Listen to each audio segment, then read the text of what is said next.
This is John Galt speaking, by Ayn Rand. Excerpt from Atlas Shrugged, 1957. Ladies and gentlemen, Mr. Thompson will not speak to you tonight. His time is up. I have taken it over. You were to hear a report on the world crisis. This is what you are going to hear. For 12 years, you have been asking, who is John Galt? This is John Galt speaking. I am a man who loves his life. I am the man who does not sacrifice his love or his values. I am the man who has deprived you of victims, and thus has destroyed your world. And if you wish to know why you are perishing, you who dread knowledge, I am the man who will now tell you. You have heard it said that this is an age of moral crisis. You have said it yourself, half in fear, half in hope, that the words have no meaning. You have cried that man's sins are destroying the world, and you have cursed human nature for its unwillingness to practice the virtues you demanded, since virtue to you consists of sacrifice. You have demanded more sacrifices at every successive disaster. In the name of a return to morality, you have sacrificed all those evils which you held as the cause of your plight. You have sacrificed justice to mercy. You have sacrificed independence to unity. You have sacrificed reason to faith. You have sacrificed wealth to need. You have sacrificed self-esteem to self-denial. You have sacrificed happiness to duty. You have destroyed all that which you held to be evil, and achieved all that which you held to be good. Why then do you shrink in horror from the sight of the world around you? That world is not the product of your sins. It is the product and the image of your virtues. It is your moral ideal brought into reality in its full and final perfection. You have fought for it. You have dreamed of it. You have wished it. And I am the man who has granted you your wish. Your ideal had an implacable enemy, which your code of morality was designed to destroy. I have withdrawn that enemy. I have taken it out of your way and out of your reach. I have removed the source of all those evils you were sacrificing one by one. I have ended your battle. I have stopped your motor. I have deprived your world of man's mind. Men do not live by the mind, you say. I have withdrawn those who do. The mind is impotent, you say. I have withdrawn those whose mind isn't. There are values higher than the mind, you say. I have withdrawn those for whom there aren't. While you were dragging to your sacrificial altars all the men of justice, of independence, of reason, of wealth, of self-esteem, I beat you to it. I reached them first. I told them the nature of the game you were playing, and the nature of that moral code of yours, which they have been too innocently generous to grasp. I showed them the way to live by another morality, mine. It is mine that they chose to follow. All the men who have vanished, the men you hated, yet dreaded to lose, it is I who have taken them away from you. Do not attempt to find us. We do not choose to be found. Do not cry that it is our duty to serve you. We do not recognize such duty. Do not cry that you need us. We do not consider need a claim. Do not cry that you own us. You don't. Don't beg us to return. We are on strike. We, the men of the mind. We are on strike against self-immolation. We are on strike against the creed of unearned rewards and unrewarded duties. We are on strike against the dogma that the pursuit of one's happiness is evil. We are on strike against the doctrine that life is guilt. There is a difference between our strike and all those you've practiced for centuries. Our strike consists not of making demands, but of granting them. We are evil according to your morality. We've chosen not to harm you any longer. We are useless according to your economics. We have chosen not to exploit you any longer. We are dangerous and to be shackled according to your politics. We have chosen not to endanger you, nor to wear the shackles any longer. We are only an illusion, according to your philosophy. We have chosen not to blind you any longer, and have let you go free to face reality. The reality you wanted, the world as you see it now, a world without mind. We have granted you everything you demanded of us. We, who had always been the givers, but have only now understood it. We have no demands to present to you, no terms to bargain about, no compromise to reach. You have nothing to offer us. We do not need you. Are you now crying, no, this was not what you wanted? A mindless world of ruins was not your goal. You did not want us to leave you. You moral cannibals. I know that you've always known what it was that you wanted. But your game is up, because now we know it too.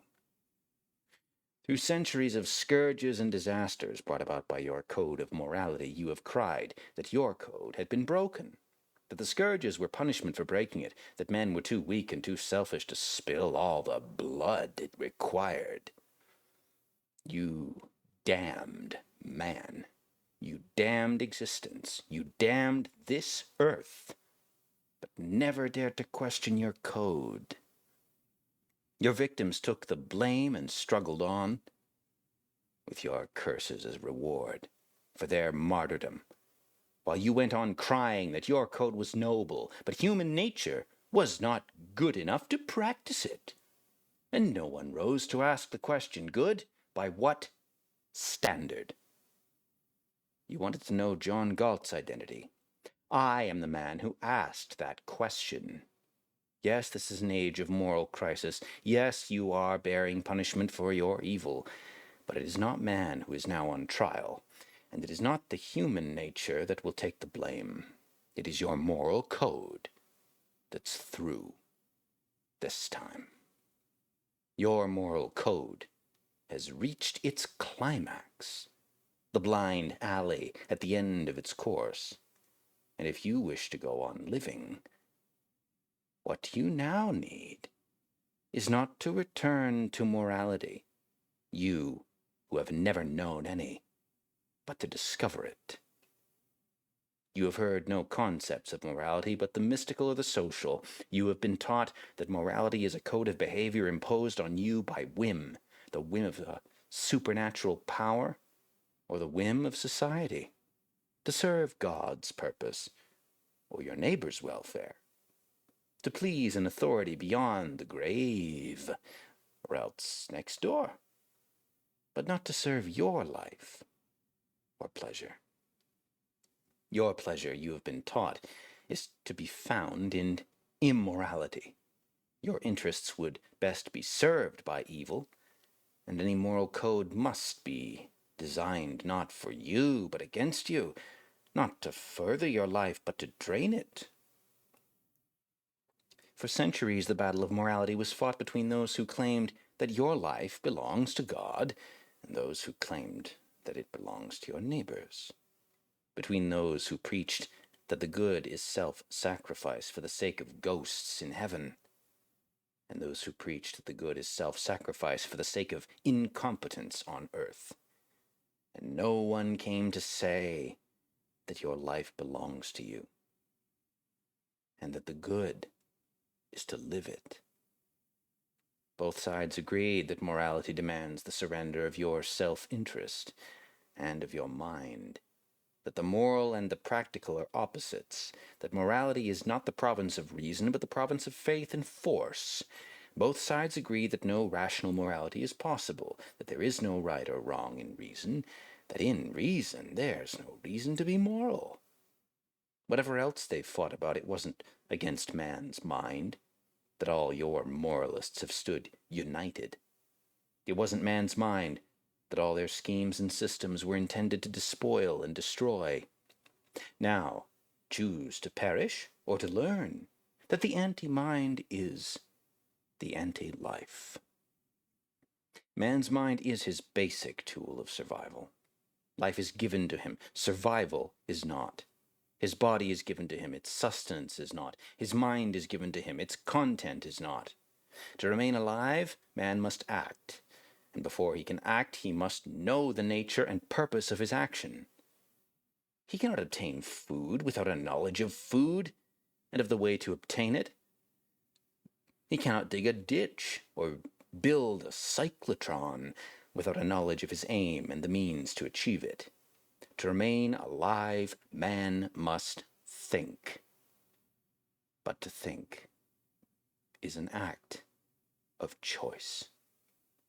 The key to what you so recklessly call human nature, the open secret you live with, yet dread to name, is the fact that man is a being of volitional consciousness.